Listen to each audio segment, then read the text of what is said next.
ሰላም ጤና ይስጥልን ተመልካቾቻችን እንደምን ቆያችሁን? ይህ በየሳምንቱ በዚህ ሰዓት ወደ እናንተ የሚደርሰው አፍላገ ልማት የኢትዮጵያ ልማት ባንክ ከኢትዮጵያ ብሮድካስቲንግ ኮርፖሬሽን ጋር በየሳምንቱ በዚህ ሰዓት የሚያቀርበው ፕሮግራማችን ነው። እነሆ ፕሮግራማችን ተጀመረ። የተከበራችሁ ተመልካቾቻችን በዚህ ሳምንት ፕሮግራሞችን ወደ እናንተ በማስተዋወቁ በኩል እኔ ትዕግስት ንጉሴና አንዷለም ሽመልስ አብረናችሁ ቆይታ የምናደርግ ይሆናል።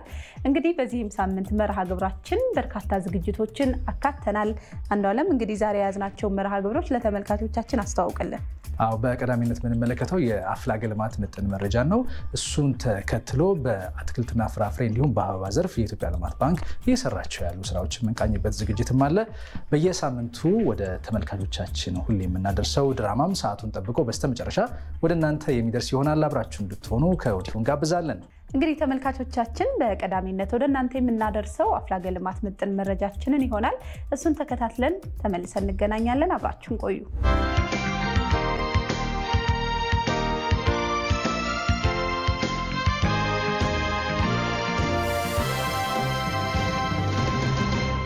አፍላገ ልማት ምጥን የመረጃ ሰዓታችን ላይ እንገኛለን። ቀዳሚ ወደሆነ መረጃችን እንለፍ።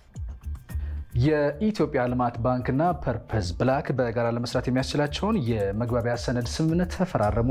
ስምምነቱ የግብርና የአሰራር ስርዓትን በማዘመንና የአቅም ግንባታ ስልጠናዎችን መስጠትን ጨምሮ በ10 ጉዳዮች ዙሪያ በጋራ ለመስራት የተስማሙ ሲሆን አምራቾችንና ሸማቾችን በቀጥታ በማገናኘት የዋጋ ንረትን ለማርገብና ሁሉም ዜጋ በአቅሙ ሸምቶ የሚኖርበትን ስርዓት ለመዘርጋት የሚያስችል መሆኑም ተጠቅሷል። የኢትዮጵያ ልማት ባንክ ፕሬዝዳንት ዶክተር ዮሐንስ አያሌው በአሁኑ ጊዜ የመንግስትን የትኩረት አቅጣጫ መሰረት በማድረግ ለእርሻ፣ ለግብርና ምርት ማቀነባበሪያ ኢንዱስትሪዎች፣ ለቱሪዝም ኢንዱስትሪ፣ ለግንባታ አምራች ኢንዱስትሪዎች፣ ለማዕድን ልማት ኢንዱስትሪዎች እና ለግብርና ሜካናይዜሽን አገልግሎት የተለያዩ ብድሮችን ይሰጣል ብለዋል። ባንኩ አምራች ኢንዱስትሪዎችን በተለይ የውጭ ምንዛሬ ለሚያስገኙ ፕሮጀክቶች የኢንቨስትመንት ብድር አገልግሎት ከመስጠት ባሻገር ለአነስተኛና መካከለኛ ኢንተርፕራይዞች የካፒታል ዕቃ ክራይ አገልግሎት በመስጠት ላይ እንደሚገኝም ፕሬዝዳንቱ አብራርተዋል። ፐርፐዝ ብላክ ባለፉት ወራት ምርቶችን በተመጣጣኝ ዋጋ እያቀረበ ገበያውን ለማረጋገጥ አስተዋጽኦ ማድረግ መጀመሩን የገለጹት ደግሞ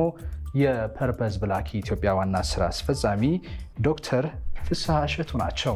ዋና ስራ አስፈጻሚው ድርጅቱ አርሶ አደሮችን በቴክኖሎጂ በመደገፍ የተሻለ ምርት እንዲያመርቱ የሚያስችል ስርዓት እየተገበረ መሆኑንም አስገንዝበዋል። ፐርፐዝ ብላክ ከገበሬው እስከ ሸማቹ ያለውን የንግድ ቅብሎች ለማመቻቸትና በሀገራችን በተለይም በመሰረታዊ የፍጆታ ምርቶች ላይ የሚታየውን ከፍተኛ ዋጋ ንረት የሆነውን የምርት እጥረት ችግር ለመፍታት እየሰራ ይገኛል። በቀጣይም ከኢትዮጵያ ልማት ባንክ ጋር በጋራ በሚኖረው ስራ የያዘውን እቅድ ወደ ተግባር ለመለወጥ በ10 የተለያዩ ጉዳዮች ላይ በጋራ ለመስራት የስምምነት ሰነድ ተፈራርመዋል።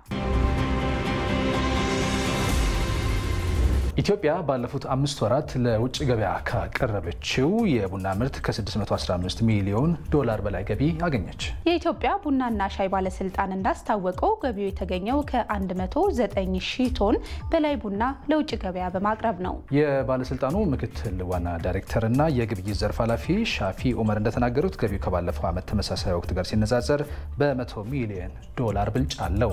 የቡና ምርቱ ከተላከባቸው ሀገራት መካከል ጀርመን፣ ሳውዲ አረቢያ፣ ቤልጂየም፣ አውስትራሊያ እና ጃፓን እንደሚገኙበትም ተጠቁሟል። የገበያ መዳረሻዎቹን በማስፋት ዘንድሮ ወደ ቻይናና ኢንዶኔዥያ ቡና የመላክ ስራ መጀመሩና ይህም ለገቢው መጨመር ጉልህ አስተዋጽኦ ማበርከቱንም ተናግረዋል። በዘንድሮ በጀት ዓመት 360 ሺህ ቶን ቡና በመላክ እስከ 2 ቢሊዮን ዶላር ገቢ ለማግኘት እቅድ ተይዞ እየተሰራ መሆኑንም ከኢዜአ ያገኘነው መረጃ ያመላክታል። የኢትዮጵያ ልማት ባንክ ትኩረት ሰጥቶ ከሚሰራባቸው የግብርና ዘርፎች መካከል የቡና ልማት ተጠቃሽ ሲሆን ዘርፉን ይበልጥ ውጤታማ እንዲሆን የተለያዩ ድጋፎችንም እያደረገ ይገኛል። ተመልካቾቻችን አሁን ደግሞ ከውጭ ምንጭ ወዳገኘናቸው መረጃዎች እናልፋለን። የተጠናቀቀው የፈረንጆቹ 2022 ለአፍሪካ ልማት ባንክ ስኬታማ ዓመት እንደነበረ የባንኩ ፕሬዝዳንት ዶክተር አኬኑሚ አደሲና ተናገሩ። ባንኩ በሰራቸው ውጤታማ ስራዎች በለጋሽ ሀገሮች ዘንድ ከፍተኛ ተቀባይነትና እምነት ማትረፉንም ገልጸዋል። ባንኩ ባሳለፈው በጀት ዓመት የሀገራትን የልማት ፈንድ ክፍተቶች ለመሙላት ከተለያዩ ሀገራት 8.9 ቢሊዮን ዶላር በማሰባሰብ አሰራጭቷል። በዚህም የአየር ንብረት ለውጥን ለመቋቋም የሚያስችሉ እርምጃዎችን ለመውሰድ የሚያግዙ ስራዎች መከናወናቸውን በአመታዊ ግምገማው ተነስቷል። ጃፓን፣ ኖርዌይ፣ ፖርቹጋል፣ ስፔን፣ ስዊዘርላንድ፣ ጀርመን እና ግሎባል ኢነርጂ አሊያንስ ለባንኩ የልማት ስራዎች ወሳኝ የሆኑ ዘርፎችን በገንዘብ ከደገፉ ሀገራት መካከል ተጠቃሾቹ ናቸው። በባንኩ ፕሬዝዳንት ዶክተር አኪንዊሚ አዲሲና የሚመራው የዳይሬክተሮች ቦርድ በጦርነትና ግጭቶች ሳቢያ በአፍሪካ ሀገራት እያንዣበበ ያለውን የምግብና የማህበራዊ ቀውሶች ስጋትን በመመከት ፈጣን እርምጃዎችን እየወሰደ መሆኑንም በሪፖርቱ ተመላክቷል። ቦርዱ በፍጥነት 1.5 ቢሊዮን ዶላር በመመደብ የአፍሪካ ድንገተኛ የምግብ ማምረቻ ተቋማት አቋቁሞ ከ2 ሳምንታት ባነሰ ጊዜ ውስጥ 1.3 ቢሊዮን ዶላር ለዚሁ ዓላማ ስራ ላይ መዋሉ ማሳያ መሆኑንም ተናግረዋል። በአህጉሪቱ የተለያዩ ሀገራት እነዚህን ተጽዕኖዎች በአካል የስራ ጉብኝት በማድረግ በሞሮኮ፣ በኬፕ ቨርድ፣ ዚምባብዌ፣ ኬንያ፣ ሴኔጋል፣ ታንዛኒያ እና ሞሪታኒያ በመጎብኘት በባንኩ ድጋፍ በተጠቃሚው ሕዝብ ላይ የታየውን የህይወት ለውጥ ውጤት መመልከት የተቻለበት ዓመትም እንደነበረ ነው የተጠቆመው። የጀርመኑ ልማት ባንክ KfW ከባንግላዴሽ ጋር የ162 ሚሊዮን ዩሮ ዋጋ ያላቸው 2 የብድር ስምምነቶችን ተፈራረመ።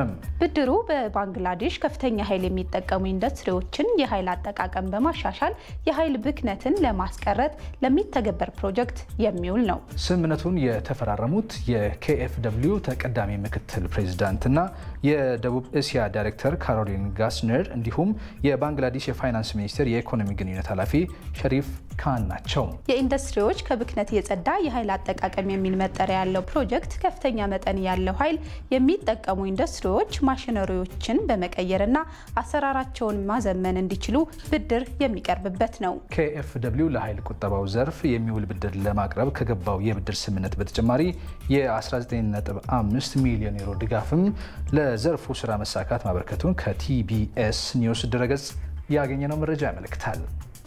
ተመልካቾቻችን የአፍላገ ልማት ምጥን መረጃዎቻችን እነዚህን ይመስሉ ነበር። ሌሎች ፕሮግራሞቻችን ይቀጥላሉ። አብራችሁን ቆዩ።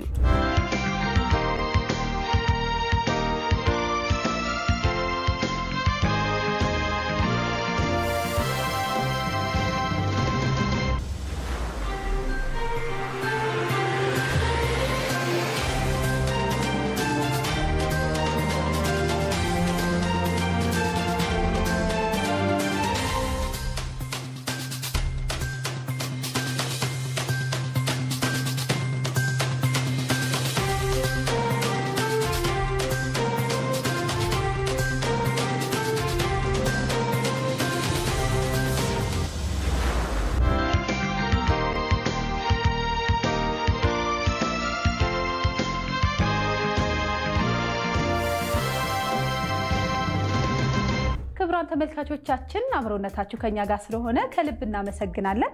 እንግዲህ አንዱ ዓለም ወደ ተመልካቾቻችን በተከታይነት የምናደርሰው በአትክልትና ፍራፍሬ እንደዚሁም በአበባ ልማት ላይ ትኩረቱን ያደረገ ፕሮግራም ነው።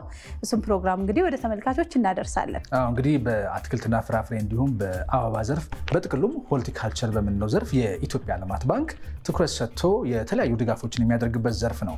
ይህ ዘርፍ እንደሚታወቀው ለበርካታ ሺዎች የስራ ዕድልን የሚፈጥር ለሀገሪቱም ከፍ ያለ የውጭ ምንዛሬን ከማስገኘት አንፃር ሚናው ከፍ ያለ ነው። ዝግጅታችንም ይህንኑ የባንካችንን የዘርፉን ድጋፍ የሚቃኝበት ይሆናል። ባልደረባችን ታሪኩ ታዬ ነው ያዘጋጀው። እሱም ፕሮግራም ተከታትለን ዳግም እንገናኛለን። አሁንም አብራችሁን ቆዩ።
በቂ የሆነ የውሃ ሀብትና አምራች የሰው ኃይል ባለቤት መሆኗ ለሆርቲካልቸር ዘርፍ እምቅ አቅም እንዳላት የሚያሳይ ነው። በኢትዮጵያ በሆርቲካልቸር ዘርፍ አትክልት፣ ፍራፍሬና አበባ ምርቶች ተመርተው ለሀገር ውስጥ እንዲሁም ለውጭ ገበያ እየቀረቡ ይገኛሉ። በዚሁ ዘርፍ የልማት ባንክን እገዛ በማግኘት ወደ ምርት ከገቡት መካከል ከአዲስ አበባ በ90 ኪሎ ሜትር ርቀት ቆቃ የሚገኘው አልሜታ ኢምፔክስ ኃላፊነቱ የተወሰነ የግል ማህበር ተጠቃሽ ነው። አካባቢው ለእርሻ ተስማሚ ስለሆነ ዓመቱን ሙሉ ፍራፍሬዎችና አትክልቶችንም ያመርታል።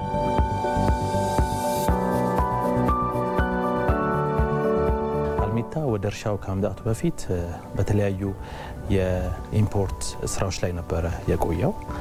የተለያዩ የህንፃ መሳሪያዎች፣ መድኃኒቶችን በማስመጣት እንደዚሁም ደግሞ ሻይን ፓክ አድርጎ ዲስትሪቢዩት በማድረግ አልሜታ ሻይ በሚል ይታወቅ ነበር። በዛ ነበረ የቆየው ስራ ላይ። ከዛ በኋላ ደግሞ ወደ እርሻው ሲመጣ ይህ ቆቃ ፋርም የመጀመሪያው እርሻው ነው ማለት ነው። በማቀዝቀዝ ምርቱ ከተመረተ በኋላ ለኤክስፖርት ገበያ እስኪደርስ ድረስ ራሱን የቻለ የቅዝቃዜ ፍሎን ጠብቆ መሄድ መቻል አለበት። ስለዚህ ይህንን ስንመለከት ከምርትም እንደገና ደግሞ ከድህረ ምርትም በኋላ ያሉት ስራዎች ከፍተኛ የሆነ ገንዘብ ይፈልጋሉ። ስለዚህ በዚህ እይታ ስናየው ልማት ባንክ ትልቅ አስተዋጽኦ አለው ማለት ነው። አልሜታ በዋናነት የገበታ ወይን፣ አቮካዶ፣ ሽንኩርት፣ ቃሪያና የመሳሰሉትን የሚያመርት ሲሆን ምርቶቹን ወደ አውሮፓና መካከለኛ ምስራቅ ይልካል። በውስጡ ከ600 በላይ ሰራተኞችን የያዘው ይኸው ተቋም በርካታ ውጣ ውረዶችን በማለፍ ስራዎችን እየሰራ ይገኛል። ተፈጥሯዊ ቻሌንጅ አለው፣ ህይወታዊ የሆነ ቻሌንጅ አለው። አሁን ምንለው የአየር ንብረት ለውጥ ምንለው ቻሌንጆች አሉ። እነዚህ ነገሮች ሁሉ እንዴት ነው ታክል የሚያደርጉት፣ አምራቾች እንዴት ነው ነገር የሚቋቋሙት ነው ነገር በምርምር መደገፍ መቻል አለበት፣ በአገር ምርምር ማለት ነውና እዛም ጋር በተለይ እኛ ያዝናቸው ስትራቴጂክ ክሮፖች ወይን ሊሆን ይችላል፣ የገበታ ወይን፣ አቮካዶ ሊሆን ይችላል፣ ሌሎችም አሉ። እነዚህ በደንብ መደገፍ መቻል አለባቸው። ቴክኒካሊ ዩኒቨርሲቲዎቻችን ሆኑ እርሻ ምርምሮቻችን ባለቤት ሆነው ሊደግፉት ይገባል ይህን ሴክተር ማለት ነው። በአመት 2 ጊዜ እንገርዘዋለን።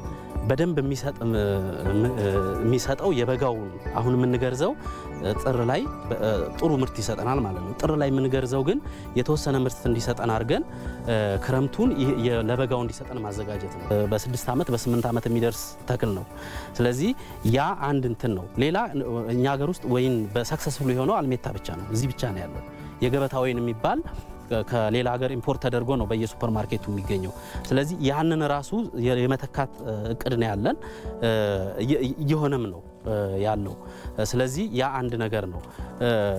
በሀገር ውስጥ የሌሉ ከውጭ ሀገር የሚገቡ ምርቶችን በሀገራችን ውስጥ ማምረት መቻል አንዱ ትልቅ የእርሻው ስኬት ነው።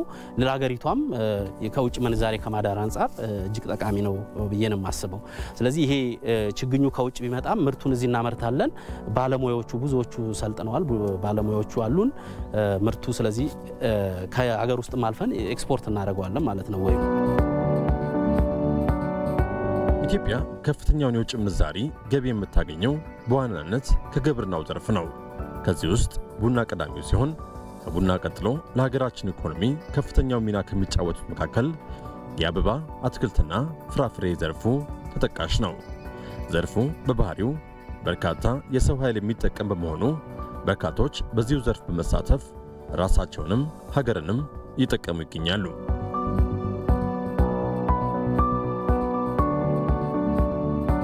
ሱፐር አርሲቲ በአርሲዶ ዶታ ከሚገኙና በልማት ባንክ ከሚደገፉ ፕሮጀክቶች አንዱ ነው።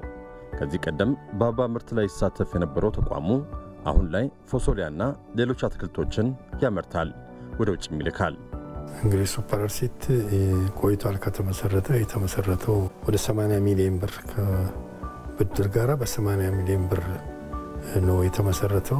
ወደ አበባ የገባ ነው መንግስታችን የአበባ ልማት በአገራችን የውጭ ምንዛሪ ለማስገኘት እና ደግሞ ኢኮሎጂ አገራችንም አበባ ልታበቅል የምትችል አገር ናትና እንደ ሌላ አገር የአበባ ስራ እንስራ በሚለው በኢንቨስትመንት በሌላ በእርሻ ላይ ተሰማራን ስለሆነ በዛ ኢንቫይትን ሲያደርገንና መንግስት ሲያማክረን ሲያነቃቃን አገርንም ለማገዝ የውጭ ምንዛሪ ለማምጣት ልማቱን ከፍ ለማድረግ ለወንድሞቻችን ስራ ለመፍጠር በሚለው በዛ ላይ ነው ተመስርተን ወደ አበባ ስራ የገባ ነው።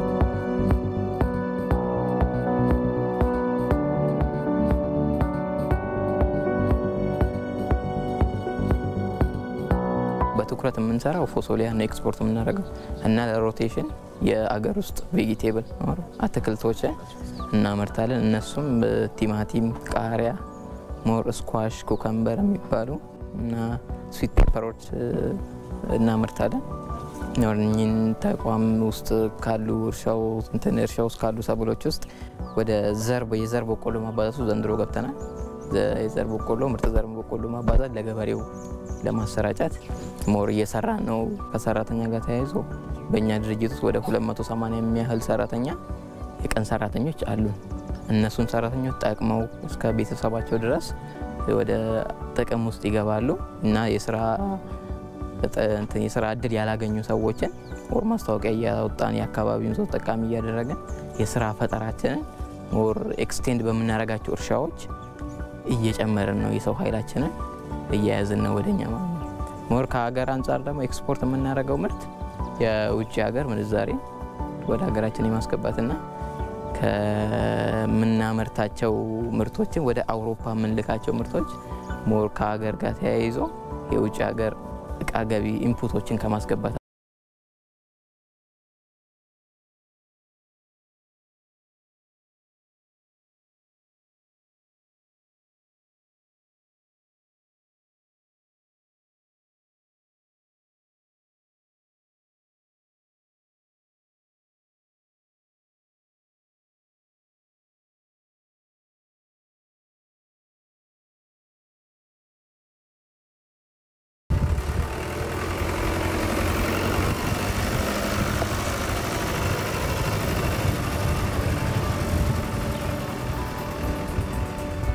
Since 2013, together with a partner, I took over this farm here.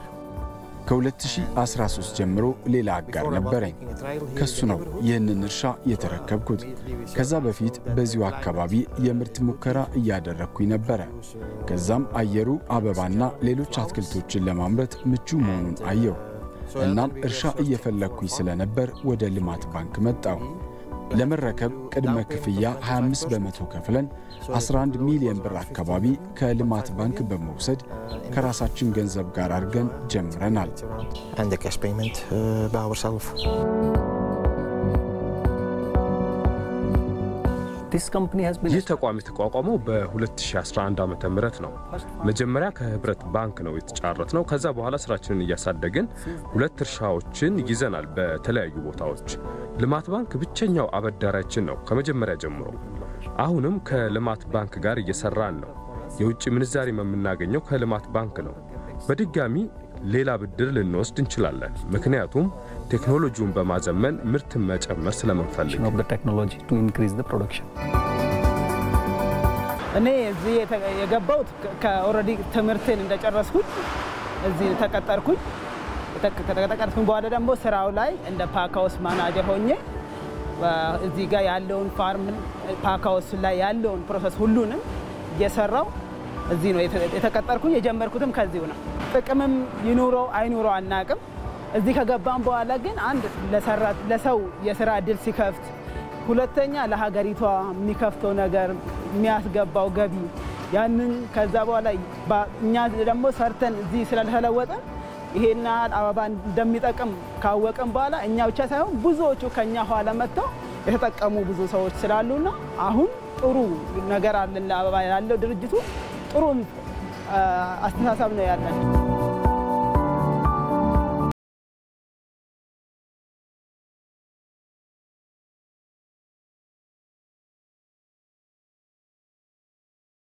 አልሚታ ጋር በሁለት መልኩ ነበረ ሲደግፈን የነበረው።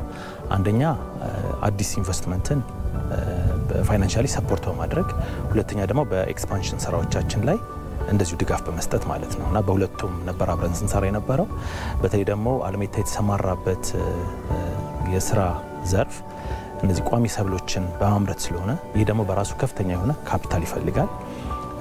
እነዚህም ደግሞ ተክሎች ወደ ምርት የሚገቡት ከቆይታ በኋላ ነው ከ3 ከ4 ከ5 ዓመት በኋላ ነው ደግሞ ሙሉ ማምረት ስርዓት ውስጥ የሚገቡትና እንደገና ደግሞ ምርቶቹም ፔሪሸብል ፕሮዳክቶች ናቸው። ስለዚህ ከማምረት ባሻገር ሎጂስቲክስ ይፈልጋሉ። በማቀዝቀዝ ምርቱ ከተመረተ በኋላ ለኤክስፖርት ገበያ እስኪደርስ ድረስ ራሱን የቻለ የቅዝቃዜ ፍሎውን ጠብቆ መሄድ መቻል አለበት። ስለዚህ ይህንን ስንመለከት ከምርትም እንደገና ደግሞ ከድህረ ምርትም በኋላ ያሉት ስራዎች ከፍተኛ የሆነ ገንዘብ ይፈልጋሉ።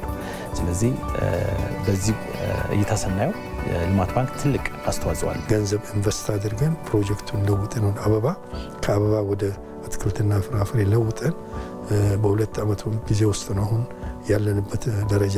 አሁን 3ኛ ዓመታችን ጀምረናል ለዚህ የደረስነውና የነበረብንም የልማት ባንክንም ገንዘብ ኦልሞስት ሙሉ በሙሉ በሚባለው 90% በላይ ከፍለን ምንም የተወሰነ በጣም የምትባል ነገር ነው የቀረችን እና ትልቅ ነገር ገዛ ያደረጉልን ከችግሩ በተለይ ባንኩ የባንኩ ማኔጅመንት አዲስ አበባ ያለው ሆነ እዛ አዳማ ዲስትሪክት ያሉት በጣም ነው ያገዙ። ለምን በምክር በማበረታታት ጧት ማታ ከኛ ጋር በመነጋገር ተበራተን ከዛ ችግር ውስጥ እንድንወጣ ብዙ ነው የረዱን እና ይሄ ነው የነበረው። በጣም ብዙ ችግር ነበረው ጽጌረዳው እሱ አጥፍቶ ከሜዳ ላይ አውጥቶ ወደዚህ ለማምጣት እዚህ አሁን ዛሬ ያያችሁበት ደረጃ ለማድረስ ብዙ ድካም ነው፣ ብዙ ዋጋ ነው የተከፈለው። በገንዘብም በአእምሮ ጊዜም ብዙ ነው የወሰደበት። የኢትዮጵያ ልማት ባንክ እንደዚህ እንደምታዩቸው አይነት ትልልቅ የአበባ እርሻ ልማቶችን በፋይናንስ በመደገፍ ቀዳሚ ከሚባሉ ባንኮች መካከል አንዱና ዋነኛው ነው።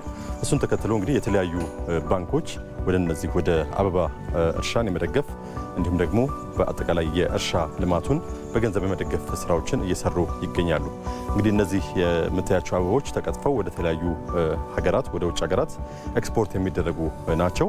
እነዚህ ኤክስፖርት መደረጋቸው ደግሞ ለሀገራችን የውጭ ምንዛሪ በማስገኘት ረገድ የሚጫወቱት ሚና ቀላል የሚባል አይደለም። Flower investment by himself is very good. የአበባ ኢንቨስትመንት በራሱ በጣም ጥሩ ነው። በዋናነት በኢትዮጵያ ተስማሚ የአየር ጸባይ አለ። ሌሊቱም ያን ያህል ሞቃት ወይ ቀዝቃዛ አይደለም። ቀኑም የተረጋጋ አየር አለው። ይህ ደግሞ ጥሩ አበባ ለማምረት ጠቃሚ ነው። ሁለተኛው ደግሞ የኢትዮጵያ አየር መንገድ ነው። የኢትዮጵያ አየር መንገድ ጠንካራ ተቋም ነው። ብዙ መዳረሻዎች አሉት። በገበያ ደረጃ ችግር የለብንም። ምክንያቱም ቶሎ የሚደርሱ አበባዎች ስላሉን ነው። We have customers there because of Ethiopian Airlines. እንግዲህ በወቅቱ እንግዲህ አሁን እዚህ ከኋላ የምታዩት ዋንጫዎች ተሸላሚ ነበር። የውጭ ሀገር አበባ ኤክስፖርት በማድረግ ከውጭ ሀገር የምናመጣው ምንዛሬ ማለት ነው። በዛ ነው በወቅቱ ስንሰራ በነበረበት ጊዜ ጥሩ ነበር ስንሰራ የነበረው። ግን በኋላ ትንሽ አብረን የምንሰራቸው ፈረንጆች ጋር እንትን ባለማለታችን ነው በአበባ ያልቀጠል ነው እንጂ አበባ የውጭ ምንዛሬ በማምጣት ለሀገሪቷ ከፍተኛ ጠቀሜታ ሲሰጥ ነበር። ሁለተኛ ደግሞ በአበባ ስራ ብዙ ሰዎች ተሳታፊ ነው የሚሆኑት በስራው ላይ ብዙ ሴቶችን በተለይ ሴቶችን ብዙ ሴቶች ይሳተፋሉ። ብዙ ሰው ነው የሚሳተፈው እና በዛ ጠቀሜታ ነበር። ኢትዮጵያ ከኬንያ ቀጥሎ በአበባ ምርት ሁለተኛ እንደሆነች መረጃዎች ይጠቁማሉ። በዚሁ ዘርፍ ከጊዜ ወደ ጊዜ ወደ ውጭ የሚላኩ የአበባ አትክልትና ፍራፍሬ ምርቶች መጠንም እየጨመረ ነው። በመሰረቱ ግብርና ማለት በጣም ሰፊ ሴክተር ነው። በተለይ ደግሞ ይሄ ሆርቲካልቸር ሴክተሩ ብዙ ቴክኖሎጂዎችን ያመጣል ወደ ሀገር ውስጥ ማለት ነው። ስለዚህ ይህንን ስራ አልሜታ ሲሰራ አንደኛ የውጭ ምንዛሪ ያስገኛል፣ ሁለተኛ ደግሞ ከውጭ የሚገባውን ምርት ሰብስቲዩት ያደርጋል፣ ይተካል። ስለዚህ እንደገና ደግሞ ሌሎች ኢንዱስትሪዎች አሉ። እሴትን የሚጨምር ሴክተር ነው ሆርቲካልቸር በራሱ። ስለዚህ እነዚህን ስንመለከታቸው የልማት ባንክ ድጋፍ ቀጥተኛ ድጋፉ እርሻዎችን እንዲንቀሳቀሱ እንዲሰሩ ያደርጋል። እርሻዎቹ ሲንቀሳቀሱ ደግሞ ሌሎች ኢንዱስትሪዎች አብረዋቸው እንዲሰሩ ያደርጋል ማለት ነውና ጥቅሙ በጣም ዘርፈ ብዙ ነው።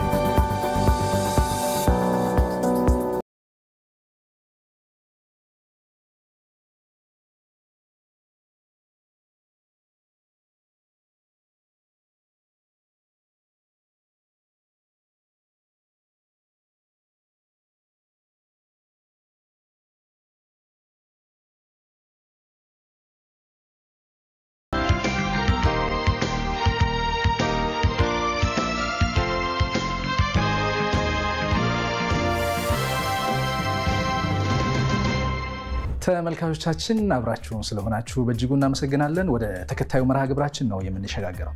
እንግዲህ በፕሮግራማችን ማብቂያ እንደተለመደው ለተመልካቾቻችን የምናደርሰው አጭር ድራማችንን ይሆናል። በዛሬው መርሃ ግብራችን እንግዲህ አዲስ ድራማ አለን። ተመልካቾቻችን እሱን ተከታትለን ዳግም እንገናኛለን። አሁንም አብራችሁን ቆዩ።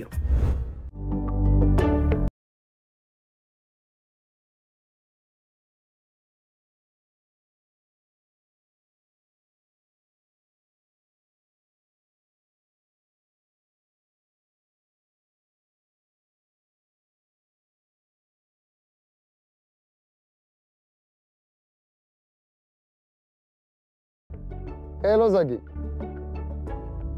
አዎ ደውዬልህ ነበረ። ምን አንተ አታነሳ? ስማ ብራዘር ከዳላስ ይመጣል ብያችሁ አልነበር እንዴ? ተከሰተ እኮ።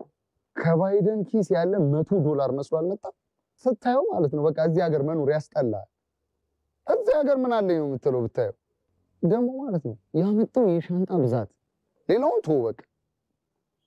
እንዴ ለራሱ ለኔ ምናምን መሰለ በቃ ለጓደኛ ለጎረቤት እንዴ በቃ አጥለቀለቀው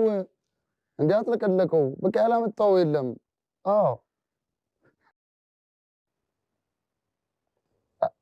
ሄሎ ያሟል እንዴ?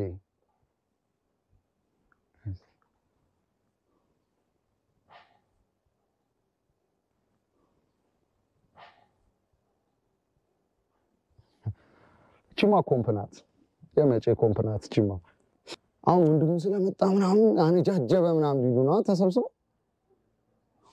ኧረ እኔ ማርክ በና ለዚህ ጣጣ የለብኝም። ደግሞ ላነጅብን ብል እኮ ያምርብኛል። ቀላል አንጅባለሁ እንዴ ስለሚገባኝ ነው። ቆይ ማንጋ ይደውል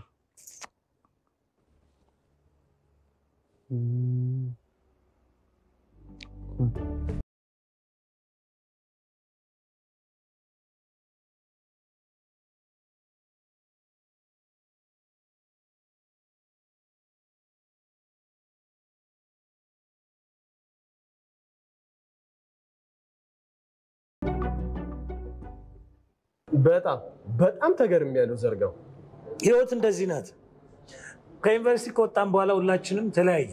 እንዴ አንተም እኮ ወዲያው እኮ ነው የአሜሪካ ስኮላርሺፕ አግኝተህ የሄድከው። ልክ ነው። እና አንተ እንዴት ነህ? ማለቴ በስራ ዘርፍ ምን ላይ ነህ? ያው አሁን ነጋዴ በለኝ። ወደ ኢንቨስትመንቱ ገብቻለሁ። በጣም ጥሩ ነው። ስለዚህ መንገዱን ታሳየናለህ። ፈተናው ግን በጣም ብዙ ነው። ፈተና እኮ ጥሩ ነው። አየህ ህይወት ያለ ፈተና ደስ አትል። አሜሪካም ቢሆን በነገር ላይ ያው ውጣ ውረድ ትግል ያስፈልገዋል። እኛ የምንታገለው እኮ ስራውን ብቻ አይደለም የህዝቡንም አመለካከት ጭምር ነው። Yes, that's what I am saying. አየህ ያደጉት ሀገራት ዛሬ እዚህ ደረጃ ላይ የደረሱት በብዙ ትግል ውጣ ውረድ ነው። ሀገርም ግለሰብም ካልታገለ ህይወት አጣፍጥ እና ቆይ ምን ላይ ነው የተሰማራው? በጋርመንት ዘርፍ ላይ ነው። ያው ሌዘሩ ላይም ደፋ ቀና እያልኩኝ ነው። በጣም ቆንጆ ነገር ላይ ነው ያለው። ስለዚህ እኛም አንዳንድ ነገሮችን እናስተካክልና መንገዱን ታሳየናላ። የምርና ኢትዮጵያ ውስጥ ገብተህ ስራ የመስራት ሐሳብ አለ? አዎ የመስራት ፍላጎት ብቻ ሳይሆን የመኖር ጭምር። ደግሞ ሐሳብ ብቻ እንዳይመስል እቅድም ጭምር አለኝ። የዩኒቨርሲቲ ተማሪዎች እያለን እኮ ስለ ሀገርና ስለ ህዝብ ያለ ፍቅር በጣም ደስ የሚል ነበረ። Yes, ያንን ደግሞ አሁን በተግባር የምገልጥበት አጋጣሚ አግኝቻለሁ። ለዚህ ደግሞ ፍቅርዬ አንተ ታስፈልገኛለህ። በደስታ ብቻ ጊዜን አመቻች፣ ፋብሪኬን ትጎበኝልኛለህ። እንዴ እኔ አሁንስ ቢሆን ምን እሰራለሁ? አሁን መሄድ እንችላለን። በጣም ደስ ይለኛል። ፕሊዝ። እሺ። እንዴ ዘርጋው ቾምቤ ነኝ። ቾምቤ ብረቱ እንዴ ከውጭ የቼልሲ ከሀገር ውስጥ ቡና ከሰፈር ማርክን የምደግፍ ማርክ ያንተ ወንድም። አስታወስኩ። በእናትህ የማን ልጅ ነበርክ? ማን ነበሩ እናትህ ስማቸው? እማማ። አዎ እማማ ጅማ። ሊጠፋ ነበር ስሟ። አዎ ቆየን እኮ። ጅማ ብቻ ሳይሆን ጀምዬ ነው። ምን ነው በኤፍሬም ታምሩ ዘፈን አልጨፈርክም እንዴ? ጀማዬ ነይ ነይ ጀማዬ ነይ ነይ ጀምዬ ነይ ነይ ጀምኳ ነይ ነይ የሚል ዘፈን አለው እኮ። አዎ ይቅርታ ከረበሽ። ታዲያ የሆነ ነገር ጠጣ እባክህ። አይ የሆነ ነገር ልብላ። ቾምቤ ብረቱ አይደለው እህል ነው ደጉ። እናቴ ጀምዬ እህል ስልቻ ያቆማል ትላለች። እኔ ምግብ ወዳለሁ። ወንድም ግን ወዳም ነው ይለኛል። ለእኔ ወዳም ምግብ የሚበላ ሳይሆን ሀገሩን የማይወድ ነው። ይቅርታ ከረበሽ። ሆዳም ከሀገሩ ብቻ አይደለም ከሰውም ይሰርቃል። ሆዳም ከሰው ብቻ አይደለም ከራሱም ይሰርቃል።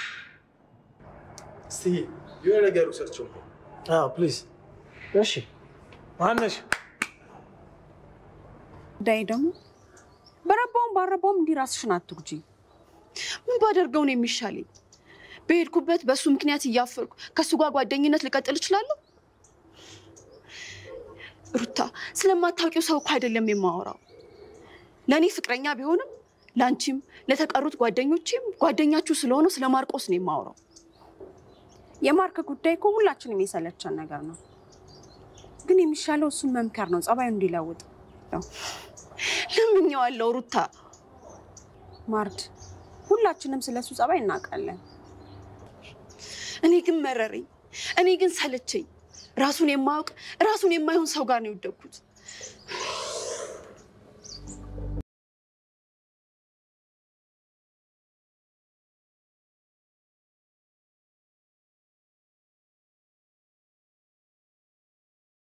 ሶሪ ሃኒ ብራዘር እኮ ቶሎ አለቃለኝ። ምን እሱ እንደ ዳላስ ነው የሚያስበው። ማርቆስ No, just call me Mark. ማርቆስ Okay, yes. I mean, yes, honey. አንደኛ 20 ደቂቃ ሙሉ ስላስጠበቅከኝ ይቅርታ መጠየቅ አለብህ።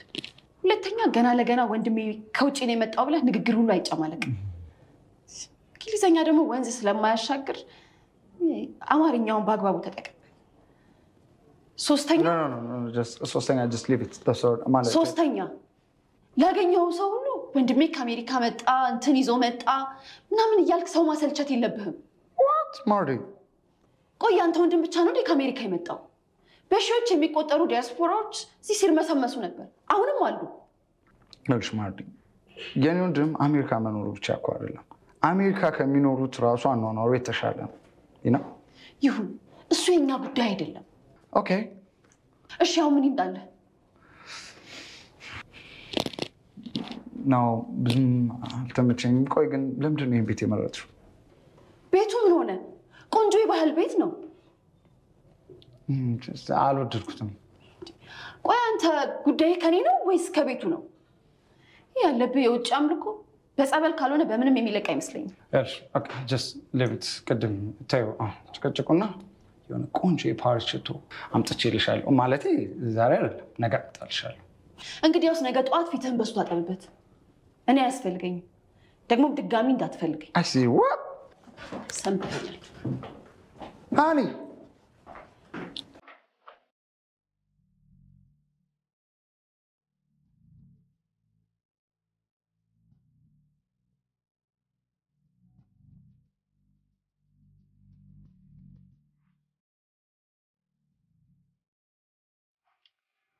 እኔ የምለው ቆይ ይሄ ልጅ ለምንድን ነው እዚህ ያህል መጠበቅ አለብን እንዴ?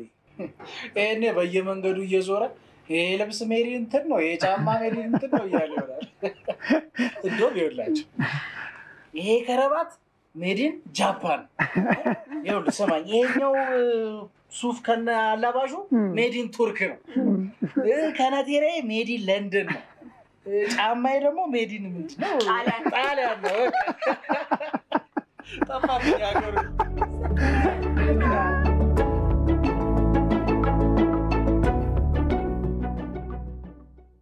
እሺ ብራዘርስ ኤንድ ሲስተርስ፣ በነገር ላይ ምንም ውሃ የሚቋጠር መከራከሪያ ሀሳብ አላቀረብክም። አንተ እኮ ማመን ስለማትፈልግ። ይሄ እኮ የማመንና ያለማመን ጉዳይ አይደለም፣ የእውነታ ነው፣ ፋክት ነው። እኔ የምለው እናንተ ሳትጨቃጨቁ መነጋገር መመካከር አትችሉም እንዴ? ቆይ ግን የሆነ ነገር እንብላ፣ እናንተም ትንሽ ትረጋጋላችሁ። ድፍን ጥላቻ ከጨለምተኝነት አይምሮ የሚመነጭ እንጂ በምክንያትና በውጤት ላይ መከራከሪያ የሚሆን ሀሳብ አይደለም። ይሄ እኮ ፊዚክስ ወይም ኒውክሌር አይደለም አይደል? ማንም እኮ አይቶ የሚመሰክር እኮ። እስቲ ጫማህን ተመልከት፣ የኢትዮጵያ ጫማ የሀገር ውስጥ ጫማ ጥራት የለው ውበት የለው። ኦ ጋድ እስቲ ቆይ ምንድነው የጎደላቸው? ውበት እስከየት ያንሳሉ? ከማን ያንሳሉ? ይልቅ እንደውም አሁን ሶላቸው ራሱ በአውሮፓ ስታንዳርድ እየተሰራ ነው ያለው። በሀገር ውስጥ ስለሚመረቱ ጫማዎች ያለህ አመለካከት የድሮ ከሆነ አስተካክል። መጣ እንዴ?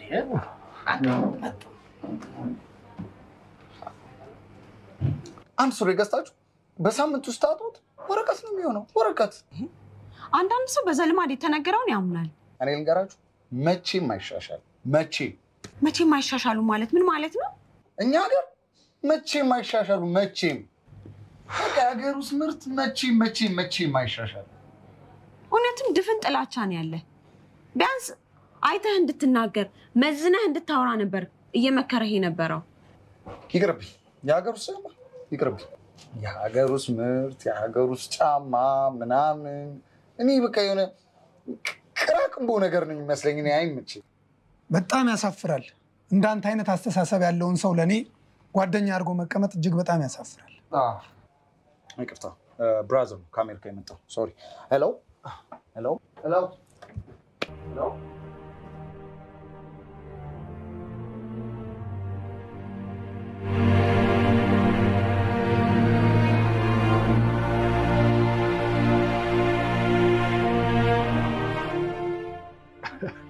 ሄሎ አረ ገና ከካፌው አልወጣም። ምን ያቀዳዳ የሆነ ሰውዬ ሲመጻደቅብን ቁጭ ብለን እያዳመጥነው ነው እንዴ? ያ ነዋ ሚስተር ሜዲን። ጫማዬ ሜዲን ጣሊያን ነው፣ ሹራቤ ሜዲን ቱርክ ነው፣ ክንብንቤ ሜዲን ኮሪያ ነው ምናምን የሚለው። አዎ ማርክ ማለቴ ማርቆስ ሜዲን ብለነዋል እኮ። አሁን እኮ የቀረው ጥርሴ ሜዲን ቻይና ነው፣ ምላሴ ሜዲን አሜሪካ ነው፣ አፍንጫዬ ምን ሜዲን ዘመን ግሪክ አፍንጫው እንግዲህ ማለት ነው። ኧረ የሀገር ውስጥ ምርት እኮ እንዴት እንደሚያጣጥል ከዘጌ ጋማ ሊባሉ ነው የሚደርሱት። ዘጌ በሀገር ጉዳይ መስሚያው ጥጥ ነው። ለራሱ ወይ ፍንክች አባቢለዋ ልጅ ነው። እውነተኛ ሜዲን ኢትዮጵያ ነው።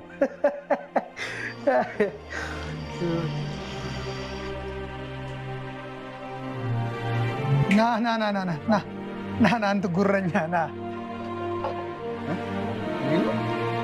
አይ አንተን እንዳልነበርክ ጠርጥሬ ነበር መጀመሪያም። እንዴት ፎርጅድ ነህ ሩታ? እንዴ የሀገር ውስጥ ምርት አልጠቀምም ጥራት የላቸው ምናምን እያልክ ቱሪና ፋንስ ትነፋ ነበር እንዴ? እኔ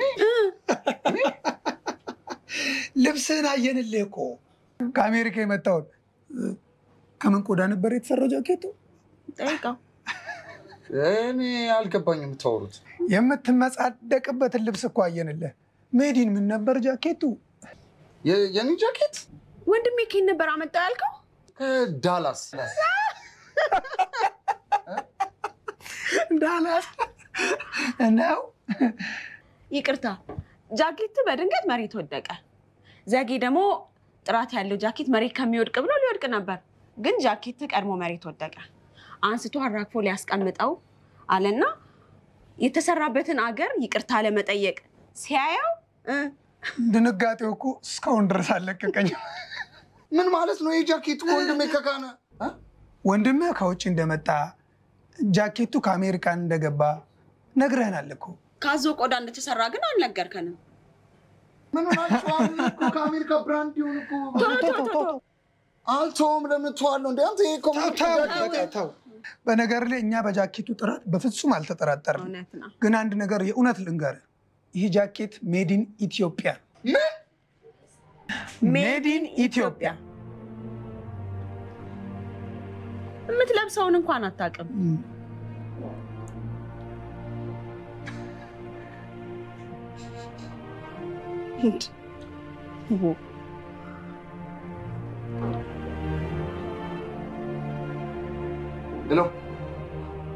ሄሎ ወንድሜ እንትን ጃኬቱ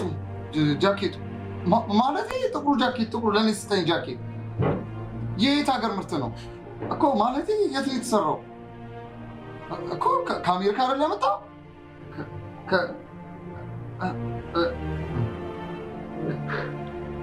ኢትዮጵያ